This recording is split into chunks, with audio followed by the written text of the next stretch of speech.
I think it's a interesting question when somebody says, do you consider yourself self-made? And a lot of people say, yeah, I'm self-made. And but always there is a story about somebody who impacted them or set them on a different path or trajectory. Like none of us are really self-made. We're inspired by different people. We have different mentors.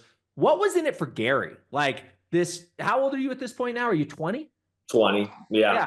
So you're a 20-year-old kid, you're calling a billionaire, and you're like, hey, dude, could you give me some time? Yeah. What?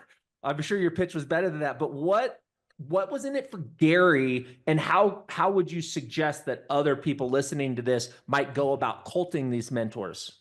Yeah. I think what you said, I said is probably exactly what I said. But The numbers game. yeah. I think so. What I do know and think is these individuals, when they get to a certain point of success, I mean, what they really want to do is give back and talk about their story and it's different, right? So Gary he's got a book that was written about him. He sat down with many people, but what was different is I actually left those conversations and did the things. And Mm. that I think is what got me to the next meeting, the next meeting, the next meeting, and then eventually partnership is he's told 1,000 people his story. And I was one that actually went and did it.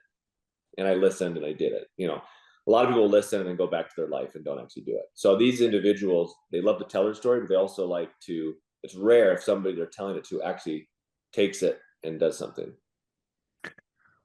I'm just thinking as as a leader myself and my team, I don't think there's anything that makes me happier than sharing something that I think is a great idea or worked for me, and then having somebody take that piece of information and maybe they change it a little bit, right? Yeah. Like maybe they do it the way Andrew would do it instead of the way Josh would do it. And they come back and they were like, oh, I used that thing, but here's how I changed it. And here's the success that I had. Like there's no bigger high for me personally.